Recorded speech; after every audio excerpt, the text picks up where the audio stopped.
ಆ ಹೆಣ ಕೊಡ್ರಪ್ಪ, ಸಂಸ್ಕಾರ ಮಾಡಲಿ, ಎಲ್ಲ ಮಾಡಲಿ, ಏನು ಪರಿಹಾರ ನಾನು ಮಾಡ್ತೀನಿ ಅಂತ. ಅವಳು ವಿಧವೆ ಆದ್ಲು. ಆ ಊರವರೆಲ್ಲ ಆನೆ ಹಿಡ್ಕೊಂಡು ಹೋಗಿ, ಇಲ್ಲ ಅಂದರೆ ನಮಗೆ ಸಾವು ಕೊಡಿ ಅಂತೇಳಿ ಆನೆ ಇರೋ ಜಾಗದಲ್ಲೇ, ಆ ಕೊಂದಂಥ ಜಾಗದಿಂದ ಆನೆ ಒಂದು 500 ಮೀಟರ್ ದೂರದಲ್ಲಿ 20-25 ಆನೆ ಇದ್ದು. ಈ ಭಾಗದಲ್ಲಿ ಬದುಕಿದಾರಲ್ಲ ಅವರು ಸತ್ತಂಗಿದ್ದಾರೆ. ಅಭಿವೃದ್ಧಿ ಹೊರಟೋಗಿದೆ, ಕಾಫಿ ಕುಯ್ತಾ ಇಲ್ಲ. ಇದು ಪ್ಲಾಂಟೇಶನ್ ಏರಿಯಾ, ಲೇಬರ್ ಏರಿಯಾ. ಇದು ಒಂದು ಆನೆಯ ಹ್ಯಾಬಿಟ್ ಜೊತೆಗೆ ಆನೆಯ ಒಂದು ಗುಂಪನ್ನು ನಿಯಂತ್ರಣ ಮಾಡೋದು ಒಂದು ಹೆಣ್ಣಾನೆ. ನೀವು ತಾಯಿನ ಅಕ್ಕನ್ನ ಬಿಟ್ಬಿಟ್ಟು ತಮ್ಮನ್ನು ಯಾರೋ ಪುಂಡ ಅಂತ ಅಣ್ಣನ ಕರ್ಕೊಂಡು ಹೋದ್ರೆ ಅವು ಎಲ್ಲಿಗೆ ಬರಬೇಕು? ಒಳೆ ನರಸೀಪುರಕ್ಕೆ 4 ಆನೆ ಹೋಗಿ ಒಂದು 15 ಸೇರಿಲ್ರಿ, ಪಾರ್ಲಿಮೆಂಟ್ ಬಬ್ಬಳ ಹೊಡಿತದೆ. ನೀವು ಆನೆಗಳನ್ನು ಗುಂಪು ತಗೊಂಡೋಗಿ ಒಳಗೆ ಹಾಕಿ, ಅಂಥವನ್ನ ಕೊಡಗಲ್ಲಿ ಒಂದು 2 ಮಾಡ್ರಿ, ಹಾಸನ ಜಿಲ್ಲೆ ಒಳಗಡೆ ಸಕಲೇಶ್ಪುರ 2 ಮಾಡ್ರಿ, ಮೂಡಿಗೆರೆ ತಾಲೂಕಲ್ಲಿ ಮಾಡ್ರಿ. ತಾಯಿ ಮಕ್ಕಳನ್ನೆಲ್ಲರೂ ನೀವು ತಗೊಂಡೋಗೋದು ಬಿಟ್ಬಿಟ್ಟು ಮಕ್ಕಳನ್ನ ತಾಯಿನ ಬೇರ್ಪಡಿಸಿದ್ರೆ ಅವು ಏನು ಮಾಡ್ತವೆ? ಅವು ಸೋಲೋ ಫಾರೆಸ್ಟನ್ನು ಆಯ್ಕೆ ಮಾಡ್ತವೆ. ಅಂದರೆ ಸೊಂಡ್ಲಿಕ್ಕೆ ಸಿಕ್ಕಬೇಕು, ಸೊಂಡ್ಲಿಕ್ಕೆ ಸಿಕ್ಕುವಷ್ಟು ಕಾಡುಗಳು ಸಿಕ್ಕಿದ್ರೆ ಅವು ಕೂಟ ಆಗುತ್ತೆ. 2008ನೇ ಇಸ್ವಿಯಿಂದ ಆನೆಗಳ ಸಂಖ್ಯೆ ವೃದ್ಧಿಯಾಗಿ ಶುರುವಾಯಿತು. ಹಿಡಿಲಿಲ್ಲ, ಬಿಟ್ಟು ಕೂಡಲೇನಾದ್ರು ಮರಿ ಹಾಕಕ್ಕೆ ಶುರು ಮಾಡೋದು. ಆನೆಗಳಿಗೆ ಅದರ ಸೊಂಡ್ಲನ್ನು ಆ್ಯಕ್ಟಿವಿಟೀಸನ್ನು ನೋಡ್ಬೋದು ನೀವು. ಅದರಲ್ಲಿ ಈ ಮೈಕ್ರೋವೇವ್ಸ್ ಇದೆ. ನಾವು ಹೇಗೀಗ ಆಧುನಿಕವಾಗಿ ಮೈಕ್ರೋವೇವ್ಸ್ ಅಂತ ಹೇಳ್ತೀವಿ, ಅದಕ್ಕೆ ಸಂಕೇತಗಳನ್ನು, ನೀರೆಲ್ಲಿದೆ, ಅಪಾಯ ಎಲ್ಲಿದೆ, ಆಹಾರ ಎಲ್ಲಿದೆ ಅನ್ನೋದನ್ನು ಹೇಳುವಂಥ ಒಂದು ಶಕ್ತಿ ಒಂದಕ್ಕೊಂದಕ್ಕಿದೆ. ಅವು 30-40 ಕಿಲೋಮೀಟ್ರಿಗೆ ಸೊಂಡ್ಲನ್ನು ಎತ್ತಿಟ್ಕೊಂಡು ಒಂದು ಹೀಗೆ ಆಡಿಸ್ತಾ ಇದ್ದಾವೆ ಅಂದರೆ ಅದರರ್ಥ ಇನ್ನೊಂದಕ್ಕೆ ಸಿಗ್ನಲ್ ಕೊಡ್ತಾ ಇದ್ದಾವೆ ಅಂತ. ನೀವು ನೋಡಿ, ಮಳೆಗಾಲದಲ್ಲಿ ಆಹಾರ ಜಾಸ್ತಿ ಇರ್ತದೆ, ಒಂದು ಸಿಗುತ್ತೆ, ಎಲ್ಲ 20, 15, 30 ಒಂದು ಗುಂಪಲ್ಲಿರ್ತವೆ. ಬೇಸಿಗೆ ಆದ ಕೂಡಲೇ ಅವು ಬೈಫರ್ಕೇಟ್ ಆಗಿ 4-5 ಒಂದೊಂದು ಗುಂಪು ಮಾಡ್ಕೊಂಡು ಹೊರಟೋಗ್ತವೆ. ಯಾರು ಹೇಳಿದ್ರು ಇದಕ್ಕೆ? ಅವು ಮಾತಾಡ್ಕೊಳ್ತವೆ. ಆಮೇಲೆ ಈಗ ಈ ಆಧುನಿಕ ಆನೆಗಳು ಬಂದಿದ್ದಾವಲ್ಲ, ಈಗ ಅನ್ಯಾಚುರಲ್ ಜಾಗದಲ್ಲಿ ಬಂದಿದ್ದಾವಲ್ಲ, ಇವು ಹುಡುಕ್ತಾ ಇರೋದೇನ ಗೋಡನ್ಗಳನ್ನ, ಅಡುಗೆ ಮನೆ ಮತ್ತು ಗೋಡನ್ ಹುಡುಕ್ತಾ ಇದ್ದಾವೆ. ರುಚಿಕಟ್ಟಾದಿರ್ಬೇಕು. ಅವಕ್ಕೆ ಬೇಕಾಗಿರೋ ಪ್ರೋಟೀನ್ ಫುಡ್, ಅವಕ್ಕೆ ಅಕ್ಕಿನೇ ಹುಡುಕ್ತಾವೆ, ಭತ್ತ ಹುಡುಕಲ್ಲ.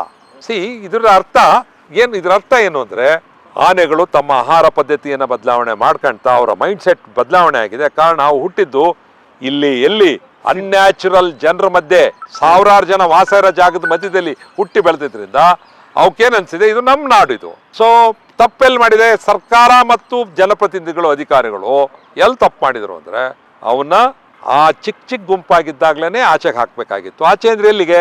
ಇನ್ನೊಂದು ಕಡೆಗಲ್ಲ, ಅಲ್ಲೊಂದು ಹೆರಿಟೇಜ್ ಮಾಡಿ, ಆನೆ ಧಾಮ ಮಾಡಿ ಅಲ್ಲಿ ತೊಗೊಂಡೋಗಿ ಬಿಡಬೇಕಾಗಿತ್ತು. ಯಾವ ಆನೆನ? ಕಾಡಾನೆ ಅಲ್ಲ.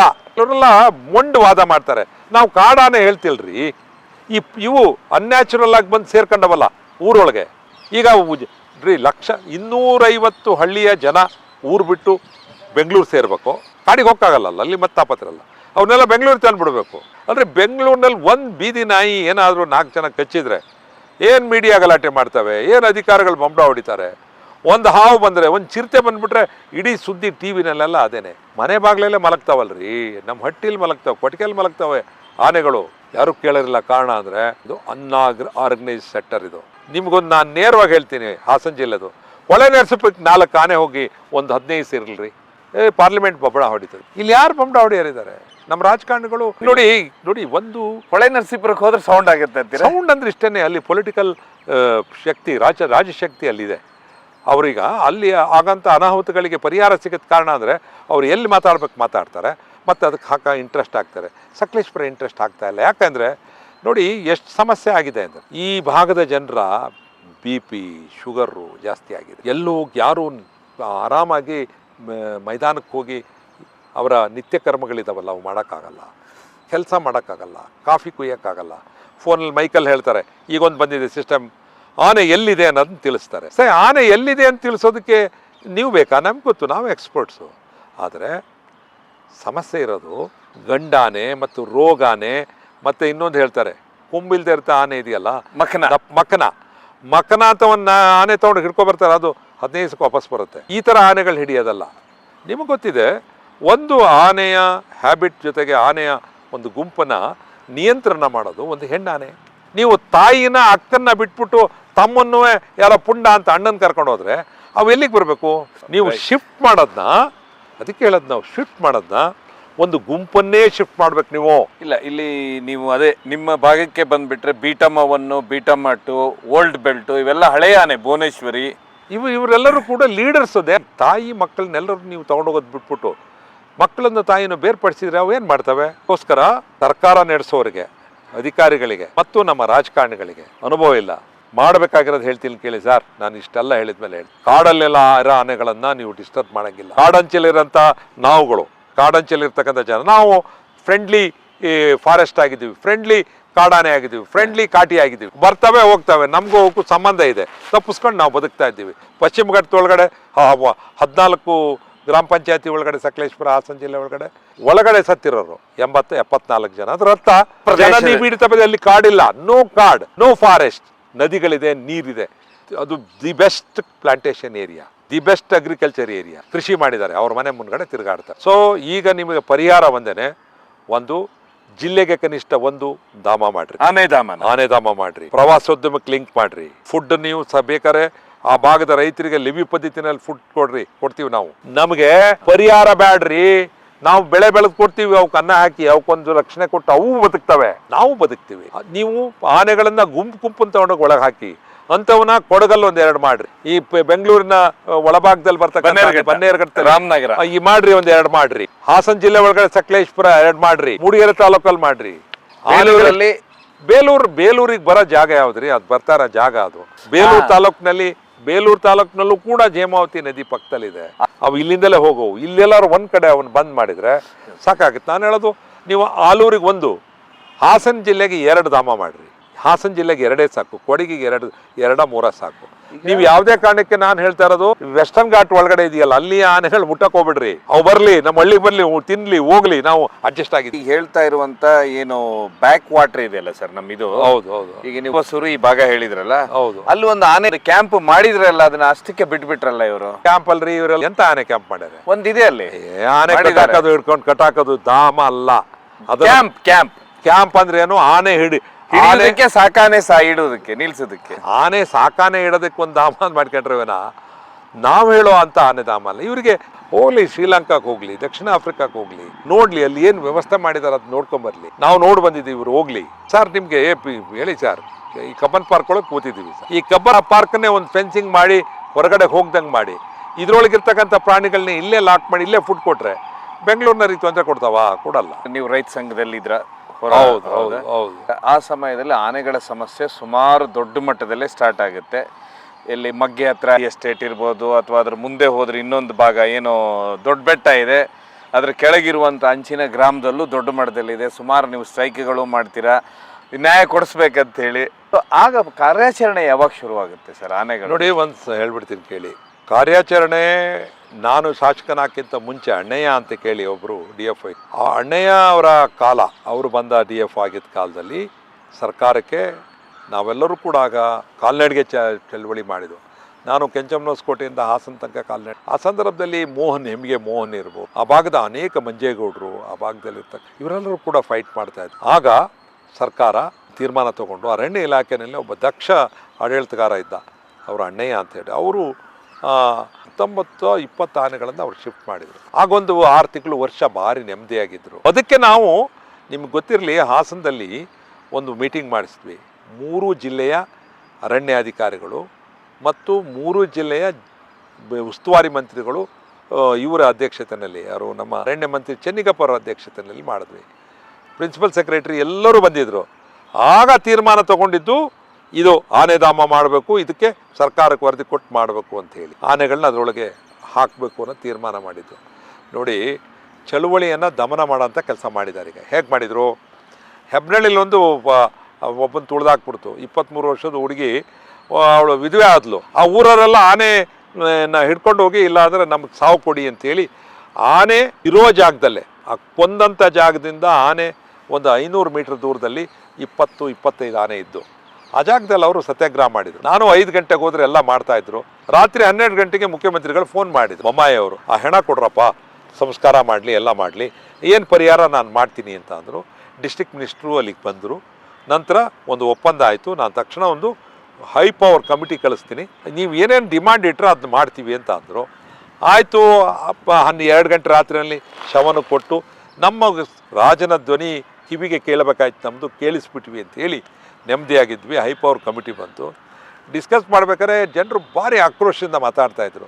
ಆ ಸಂದರ್ಭದಲ್ಲಿ ಅಧಿಕಾರಿಗಳು ಆಲಸ್ಯವಾಗಿ ಇರ್ತಾ ಇದ್ರು. ಆವಾಗ ಎಲ್ಲರೂ ಗಲಾಟೆ ಮಾಡ್ಬೇಕಾದ್ರೆ ಅವ್ರು ಸಮಾಧಾನ ಮಾಡ್ಬೇಕಾದ್ರೆ ನಾನು ಒಂದು ಮಾತು ಹೇಳಿದೆ ಅವರಿಗೆ, ನೋಡಿ ಇಷ್ಟು ಜನ ಒದ್ದಾಡ್ತಾ ಇರೋದು ಯಾಕೆಂದರೆ 84 ಜನ ಸಾವುಗಳಾದಾಗ ಸ್ವಲ್ಪ ದುಡ್ಡು ಕೊಡ್ತೀವಿ, ಸಮಾಧಾನ ಮಾಡ್ತೀವಿ. ಈ ಭಾಗದಲ್ಲಿ ಬದುಕಿದಾರಲ್ಲ ಅವರು ಸತ್ತಂಗಿದ್ದಾರೆ, ಅಭಿವೃದ್ಧಿ ಹೊರಟೋಗಿದೆ, ಕಾಫಿ ಕುಯ್ತಾ ಇಲ್ಲ. ಇದು ಪ್ಲಾಂಟೇಶನ್ ಏರಿಯಾ, ಲೇಬರ್ ಏರಿಯಾ, ಇದು ನಾವು ಜನರಿಗೆ ಕೆಲಸ ಕೊಡೋಂಥ ಜಾಗ. ಇದು ನೀವು ಕೋಟ್ಯಾಂತರ ರೂಪಾಯಿ ಹಣನ ನಾವು ಸರ್ಕಾರಕ್ಕೆ ತೆರಿಗೆ ಕೊಡೋಂಥ ಜಾಗದೊಳಗೆ ಹೀಗೆ ಮಾಡಬೇಡಿ ಅಂಥೇಳಿ ನಾನು ಒಂದು ಮಾತನ್ನು ಗಟ್ಟಿಯಾಗಿ ಹೇಳಿದೇನೆಂದರೆ, ನಿಮ್ಮಲ್ಲಿ ಆನೆ ಹಿಡಿಯುವ ಕಾರ್ಯಾಚರಣೆ ಯಾವಾಗಿಂದ ಪ್ರಾರಂಭ ಆಗುತ್ತೆ? 79 ಪ್ರಾರಂಭ ಆಗುತ್ತೆ. 79? ಹೌದೌದು. ಯಾವ ರೀತಿ ಫಸ್ಟಿಗೆ ಯಾವ ರೀತಿ ಹಿಡಿತಾ ಇದ್ದಾರೆ? ಯಾಕಂದ್ರೆ ಅವಾಗ ನಮ್ಗೆ ಇನ್ನೂ ಈಗ ಟ್ರಾಂಕ್ಲೇಜ್ ಇದೆಯಲ್ಲ, ಇದೆಲ್ಲ ಹಳೆ ಮೆಥಡ್. ಇದು ಪ್ರಜ್ಞೆ ತಪ್ಪಿಸ್ದಲ್ಲೇ ಆನೆ ಹಿಡಿಯೋಕ್ಕಾಗುತ್ತೆ, ರದ್ರಕ್ಕೆ ಹೋಗುತ್ತೆ. ಅಲ್ಲಲ್ಲ, ಪಿಟ್ ಮೆಥಡ್ ಅಂತ ಹೆಡ್ ಆಪರೇಷನ್ ಅಂತ. ಇಲ್ಲ ಇಲ್ಲ ಇಲ್ಲ, ಅವೆಲ್ಲ ಎಲ್ಲಿ ಅಂದರೆ ಆನೆಗಳನ್ನ ಪಳಗ್ಸೋದಕ್ಕೆ ಮಾಡ್ಕೊಂಡಂತ ಇದ್ವಲ್ಲ ಕಾಕನಕೋಟೆ, ಅಲ್ಲಿ ಬಿಟ್ರೆ ಬೇರೆ ಕಡೆ ಎಲ್ಲ ಟ್ರಾಂಕ್ಲೈಸ್ ಮಾಡೇನೆ. ಅದು ಬಂದ್ಮೇಲೆ ಆನೆ ಹಿಡಿಯಕ್ಕೆ ಕೊಟ್ಟಿರೋದು. ಆನೆ ಅನ್ನೋದು 5 ಟನ್ನು 6 ಟನ್ನು ಇರುತ್ತೆ ಸರ್. Correct sir. ನಿಮ್ಮಲ್ಲಿ ಯಾವಾಗ ಪ್ರಾರಂಭ ಆಯಿತು? ನಮ್ಮಲ್ಲಿ 79ರಲ್ಲಿ ಪ್ರಾರಂಭ ಆಯಿತು ಆನೆ ಹಿಡಿಲಿಕ್ಕೆ 79ರಲ್ಲಿ 80ರಲ್ಲಿ ಅದು ಪ್ರಾರಂಭ ಆಯಿತು. ನೀವು 94ರಲ್ಲಿ ಒಂದು ದೊಡ್ಡ ಕಾರ್ಯಾಚರಣೆನೇ ಶುರುವಾಗುತ್ತೆ. ಹೌದೌದು. ಅವೆಲ್ಲ ಕಾರ್ಯಾಚರಣೆಯ ಮುಂದಿನ ಭಾಗಗಳೇ ವಿನ ಪ್ರಾರಂಭ ಆಗಿ 79 80ರಲ್ಲೇ 3 ಆನೆ 4 ಆನೆ ಕೊಟ್ಟಿದ್ದಾರೆ. ಒಂದೇ ಒಂದು ಸರಿ ಹೇಳಿದ್ನಲ್ಲ, 1980 ಅಂದರೆ ಆಗ ಆಗ್ತಾನೆ ದೇವರಾಜ ಅರಸು ಹೋಗಿ ಗುಂಡೂರಾವ್ ಬಂದ ಕಾಲ. ಸೊ ಆ ಸಂದರ್ಭದಲ್ಲಿ ಒಂದು ದೊಡ್ಡ ಮಟ್ಟದ ಒಂದು 20 ಆನೆಗಳನ್ನು ಒಂದು ಸರಿ ಹಿಡಿದು ತಗೊಂಡು ಆಚೆ ಹೋದರು ಅಂದಲ್ಲ. 84 83ರ ಮಧ್ಯೆ ಏನಿದೆ ಅದು. ಆಗ ಈ ಗೌರ್ಮೆಂಟ್ ಇದ್ದಿದ್ದು 83ನೇ ಇಸ್ವಿ 82ನೇ ಇಸ್ವಿನೆಲ್ಲ ಇದ್ದಿದ್ದು. ಆನೆಗಳನ್ನು ಒಂದು ಸರಿ ಕಾರ್ಯಾಚರಣೆ ಮಾಡಿದ್ರಲ್ಲ, ಉದ್ದಕ್ಕೂ ಪ್ರತಿ ವರ್ಷನೂ ಕೂಡ ಮಾಡ್ತಾನೆ ಬಂದರು ಅದನ್ನ. 2007ನೇ ಇಸ್ವಿಗೆ ನಾನು ಶಾಸಕನಾಗಿ ಇಳಿಬೇಕಾದ್ರೆ ಆನೆಗಳು ಮುಕ್ತಾಯ ಅಂದರೆ ಇದ್ದವನ್ನ ಆಚೆ ಕಳಿಸ್ಬಿಟ್ವಿ. ಆಗೆಲ್ಲ ಇರ್ತಿದ್ದು 10 15 20 ಅಂದರೆ ಹೆಚ್ಚು. ಅವನ್ನ ಹಿಡಿಯೋರು ಆಚೆ ಕಳಿಸೋರು. ಆದರೆ ಆನೆ ಜಾಸ್ತಿ ಆಗಿದ್ದೆ ಯಾವಾಗ ಅಂದರೆ 2008ನೇ ಇಸ್ವಿಯಿಂದ ಆನೆಗಳ ಸಂಖ್ಯೆ ವೃದ್ಧಿ ಆಗಿ ಶುರುವಾಯಿತು. ಹಿಡಿಲಿಲ್ಲ, ಬಿಟ್ಕೊಳ್ಳೇನಾದ್ರು ಮರಿ ಹಾಕಕ್ಕೆ ಶುರು ಮಾಡೋದು. ಅವು ಆ ಹೊರಗಡೆಯಿಂದ ಬಂದ ಆನೆಗಳೇ, ಇಲ್ಲಿ ಹುಟ್ಟಿದ ಆನೆಗಳು ಸ್ವಲ್ಪ ಇದ್ವು ಅಷ್ಟೇ. ಎಲ್ಲ ಕೊಡಗಿನಿಂದ ಬಂದ ಆನೆಗಳು, ಪಶ್ಚಿಮ ಘಟ್ಟದಿಂದ ಬಂದ ಆನೆಗಳಲ್ಲ. ನಿಮಗೆ ಪಶ್ಚಿಮ ಘಟ್ಟ ಅಂದರೆ ಯಾವುದು? ಬಿಸ್ಲೆ ಅರಣ್ಯ ಸುಳ್ಯ ಭಾಗ, ಆ ಭಾಗ, ಕಬ್ಬಿನಾಲೆ ಇರ್ಬೋದು. ಈ ಒಳಭಾಗದ ಇದೆಯಲ್ಲ, ಈ ನಮ್ಮ ಅಗನಿ ಮತ್ತು ಬಿಳಸಾರೆ ಈ ಭಾಗ ಎಲ್ಲ ಬರ್ತಾವೆ, ಅದರೊಳಗೆ ಕಬ್ಬಿನಾಲೆ ಬರುತ್ತೆ. ಈ ಭಾಗದ ಆನೆಗಳಲ್ಲ. ಸಿಸ್ಲಾ ಬೆಟ್ಟದ ಭಾಗ ಇವೆಲ್ಲವೂ ಕೂಡ ಬೈರಾಪುರ ಆ ಭಾಗದ ಆನೆಗಳಲ್ಲ. ಈ ಆನೆಗಳೆಲ್ಲ ಬಂದಿರೋದು ತಿತಿಮತಿ ಮತ್ತು ಕೊಡಗಿನ ಭಾಗದಿಂದ ಬಂದಂಥ ಆನೆಗಳು. ನೀರಿನಿಂದ ಪಾಸ್ ದೊಡ್ಡ ಬೆಟ್ಟ ಒಂದು ಹೇಳ್ತೀನಿ, ಅಲ್ಲಿಂದ ದೊಡ್ಡ ಬೆಟ್ಟ 1,500 ಎಕರೆ ಕಾಡಿದೆ. ಅದ್ರ ಪಕ್ಕದಲ್ಲೇ ನಿಮ್ಗೆ ಅರ್ಕಲ್ಗೂಡು ಪ್ರಾರಂಭ ಆಗುತ್ತೆ. ಅದು ಹಿನ್ನೀರುದು. ದೊಡ್ಡ ಬೆಟ್ಟದಲ್ಲಿ ಅವಕ್ಕೆ ನೋಡಿ, ಒಂದು ಆನೆಗೆ ಸೈಂಟಿಫಿಕ್ ಆಗಿ ಒಂದು ಆನೆ 1,500 ಎಕರೆ ಕಾಡು ಒಂದು ಆನೆ ಊಟ ಮಾಡ್ಕೊಂಡು ಆರಾಮಾಗಿ ತಿರುಗಾಡೋದಕ್ಕೆ ಬೇಕು. 1,500 ಎಕರೆ. ಇದು ನೀವು ನೋಟ್ ಮಾಡ್ಕೊಳ್ಳಿ. ಒಂದು ಆನೆ ಬದುಕಬೇಕು ಅಂದರೆ, ಸ್ವಚ್ಛಂದವಾಗಿ ಆಹಾರ ಮಾಡ್ಕೊಂಡಿರಬೇಕು ಅಂದರೆ 1500 ಎಕರೆಸ್ ಬೆಸ್ಟ್ ಫಾರೆಸ್ಟಲ್ಲೂ ಒಂದಿದೆ. ನನಗೆ ಹೇಳಿ, ಈ ಕಬ್ಬನ್ ಪಾರ್ಕಲ್ಲಿ ಇಷ್ಟು ಮರ ಇದಾವಲ್ಲ, ಇಲ್ಲೆಲ್ಲ ಆಹಾರ ಇದೆ ಆನೆಗೆ. ನೋಡಿ, ಆನೆಗಳಿಗೆ ಆಹಾರ ಕೊರತೆನೂ ಆಗ್ತಾ ಇದೆ. ಹೇಗೆ ಅಂದರೆ ಅವು ಸೋಲೋ ಫಾರೆಸ್ಟನ್ನು ಆಯ್ಕೆ ಮಾಡ್ತವೆ. ಅಂದರೆ ಸೊಂಡ್ಲಿಕ್ಕೆ ಸಿಕ್ಕಬೇಕು. ಸೊಂಡ್ಲಿಕ್ಕೆ ಸಿಕ್ಕುವಷ್ಟು ಕಾಡುಗಳು ಸಿಕ್ಕಿದ್ರೆ ಅವು ಊಟ ಆಗುತ್ತೆ. ಮರದಲ್ಲಿ ಏನು ಸಿಗುತ್ತೆ? ಸಿಕ್ಕಲ್ಲ. ಸೊ ಇದೆಲ್ಲ ಎಲ್ಲಿರೋದು? ಹಳ್ಳಿ ಹತ್ತತ್ರದಲ್ಲಿ ಇದೆ. ಯಾಕೆಂದರೆ ಅಲ್ಲಿ ಮರ ಕಡಿದಿರ್ತಾರೆ, ತೋಟ ಮಾಡಿರ್ತಾರೆ, ಮರಗಚ್ಚಿ ಮಾಡಿರ್ತಾರೆ. ಅಲ್ಲಿ ಕುರ್ಚುಲ್ ಕಾಡುಗಳು ಬೆಳೀತವೆ. ಅದಕ್ಕೋಸ್ಕರ ಅವು ಈಚೆ ಬರ್ತಾ ಇದ್ದಾವೆ. ಸರ್ಕಾರಕ್ಕೆ ನಾವು ಒಂದು ಪ್ರಸ್ತಾವನೆ ಕೊಟ್ಟಿದ್ದೀವಿ ನೋಡಿ. ಹತ್ತಿಹಳ್ಳಿ ಮತ್ತು ಒಳಭಾಗ 7 ವಿಲೇಜ್ಗಳಿಂದ 3,000 ಎಕರೆ ಹಿಡುವಳಿ ಜಾಗನ ಸರ್ಕಾರಕ್ಕೆ ನಾವು ಕೊಡ್ತೀವಿ ತಗೊಳ್ಳಿ ಅಂತ 20 ವರ್ಷದಿಂದ ಮುಂದೆ ಬಂದಿದ್ದೀವಿ ನಾವು. ಸಕಲೇಶ್ಪುರ ತಾಲೂಕಲ್ಲಿ 3,000 ಎಕರೆ. ಇದು ಹೊಂಗಡಳ್ಳ ಗ್ರಾಮ ಪಂಚಾಯತಿ ವ್ಯಾಪ್ತಿ, ಒಣಗೂರು ವ್ಯಾಪ್ತಿ ಒಳಗಡೆ. ಇವರು ನಮ್ಮ ಸ್ನೇಹಿತರು ಊರು ಸೇರ್ಕೊಂಡಾಗೆ 7 ಹಳ್ಳಿಗಳಿಂದ 3,000 ಎಕರೆ. 3,000 ಎಕರೆ ಹೇಗಿದೆ ಅಂದರೆ, ಸರ್ಕಾರಿ ಜಾಗದ ಮಧ್ಯೆ ಇದೆಯಲ್ಲ, ಒಟ್ಟು ಅದು ಸೇರಿ 15,000 ಎಕರೆ ಜಾಗ ನಿರ್ಭಯವಾಗಿ ಯಾವುದೇ ಡಿಸ್ಟರ್ಬ್ ಇಲ್ದಲೆ ಆನೆಗಳ ಸಂಚಾರ ಮಾಡ್ಕೊಂಡಿರ್ಬೋದು. 15,000 ಎಕರೆ ಕಾಡು, 3,000 ಎಕರೆ ಹಿಡುವಳಿ, 18,000 ಎಕರೆ ಆಯಿತು. ಸರ್ಕಾರ ಮುಂದೆ ಬಂದು ದುಡ್ಡು ಕೊಡಿ, ನಾವು ಹೋಗ್ತೀವಿ, ಎಲ್ಲರೂ ಬದುಕ್ತೀವಿ ಅಂದರೆ, ಇದುವರೆಗೂ ಕೊಡ್ತೀವಿ ಅಂತೇಳಿ 3 ಕಾಸು ಕೊಟ್ಟಿಲ್ಲ. ಅವರು ಅಗ್ರಿಕಲ್ಚರ್ ಮಾಡಿಲ್ಲ. ಸರ್ಕಾರ ನೆಮ್ಮದಿ ಇದೆ. ಪ್ರಾಣಿಗಳು ಇವತ್ತು ಕೂಡ ಮನೆ ಬಾಗಿಲಿಗೆ ಬರ್ತಾ ಇದ್ದಾವೆ. ಸರ್, ಈಗಿದೆ, ಈ ಕ್ಷಣನೂ ಇದೆ. ಆ ಪ್ರಸ್ತಾವನೆ ಸರ್ಕಾರದ ಮುಂದೆ ಇದೆ. ನಿಮ್ಗೆ ಇನ್ನೊಂದು ಹೇಳ್ತೀನಿ. ಚಿಕ್ಕಮಗಳೂರು ಜಿಲ್ಲೆಯಲ್ಲಿ ಹಿಪ್ಲಾ, ಮಾಡ್ಲಾ, ಹಿರ್ವಾನೆ ಅಂತ ಹೇಳಿ ಒಂದು ಏರಿಯಾ ಇದೆ, ಮುತ್ತೋಡಿ ಏರಿಯಾ. ಸುತ್ತ ಕಾಡು, ಮಧ್ಯದಲ್ಲಿ ಮಾತ್ರ ಹಳ್ಳಿ ಇದ್ದು. ಅದನ್ನು ಸರ್ಕಾರ ಅವತ್ತು ಎಬ್ಬಿಸ್ತು ಹೊರಗಡೆಗೆ. ಯಾರಿಂದ ಎಬ್ಬಿಸಿದ್ ಗೊತ್ತಾ? ಇವತ್ತು ಆ ಮನುಷ್ಯನ ನೆನೆಸ್ಕೋಬೇಕು. ಶ್ರೀನಿವಾಸ್ ಅಂತಕ್ಕಂಥ ಒಬ್ಬ DFO ವೀರಪ್ಪನ ಹತ್ಯೆ ಮಾಡಿದ್ನಲ್ಲ, ಅಂತ ಒಬ್ಬ ಸಾಹಸಿ ಅವರನ್ನ ಹತ್ಯೆ ಮಾಡಿದ ಆ ಮನುಷ್ಯ DFO ಆಗಿದ್ದಾಗ ಚಿಕ್ಕಮಗಳೂರು ಜಿಲ್ಲೆನಲ್ಲಿ ಈ 11 ವಿಲೇಜ್ಗಳು ಹ್ಯಾಮ್ಲೆಟ್ ಎಲ್ಲ ಸೇರಿ ಸರ್ಕಾರಕ್ಕೆ ಸೇರಿಸಿ ಅಲ್ಲಿಯ ಜನರಿಗೆ ಅವ್ರನ್ನ ಹೊರಗಡೆ ತಂದು ಒಳ್ಳೊಳ್ಳೆ ಜಾಗಗಳನ್ನು ಅವ್ರಿಗೆ ಕೊಟ್ಟರು. ಆ ಜಾಗನ ಗೇಮ್ ಸೆಂಚುರಿ ಮಾಡಿದರು. ಇವತ್ತು ನೆಮ್ಮದಿಯಾಗಿ ಪ್ರಾಣಿಗಳಿದ್ದಾವೆ. ಮಾನವ ಆನೆ ಸಂಘರ್ಷ ತಪ್ಪಿ. ಆನೆಗಳು ಇವತ್ತು ಅಲ್ಲಿದ್ದಾವೆ. ಅಲ್ಲಿ ಆನೆ ಇದೆ, ಜಿಂಕೆ ಇದೆ, ಹುಲಿ ಇದೆ, ಎಲ್ಲವೂ ಇದೆ. ನಾವು ಹೇಳೋದು ಈಗಲೇ ಹಂಗೇನೆ. ಸಕಲೇಶ್ಪುರ ತಾಲೂಕುಗಳೇ ನಮಗೆ ಯಾಕ್ರಿ ಮಾಯನೂರು ಯಾಕ್ರಿ ಬೇಕು? ನಾನು ಹೇಳೋರು ಇಂಟೀರಿಯರು ಜಾಗಟ ಯಾರಿಗೆ ಬೇಕು? ಇವ್ರ ಊರು ಜಾಗಟ ಯಾರಿಗೆ ಬೇಕಾಗಿದೆ? ಕಾಗೇನೇರಿ ಯಾರಿಗೆ ಬೇಕಾಗಿದೆ? ಆಳ್ವಳ್ಳಿ ಕಡ್ರೋಳಿ ಯಾರಿಗೆ ಬೇಕಾಗಿದೆ? ಜನರಿಗೆ ನೀವು ಒಳ್ಳೆ ಜಾಗ ಕೊಟ್ಟರೆ ಅವ್ರು ಅಲ್ಲಿಂದ ಶಿಫ್ಟ್ ಆಗ್ತಾರೆ. ಏನಾಗ್ಬಿಟ್ಟಿದ್ದಾವೆ, ಅವ್ರನ್ನ ಅಲ್ಲೇ ಬಿಟ್ಟು ಅಲ್ಲಿಂದ ಹೋಗಿ ಬಿಡಲಿಲ್ಲ ಅವರು. ಈಗ ಅವರು ಸೋಲ ಮಾಡಿ ಕಾಫಿ ತೋಟ ಮಾಡಿ ಈ ಸ್ವಲ್ಪ ಕಾಫಿ ಕುಯ್ತಾ ಇದ್ದಾರೆ. ಜನ ನಾವು ಕೊಡ್ತೀವಿ ಅಂದಾಗ ಇವರು ಮಾಡಲಿಲ್ಲ.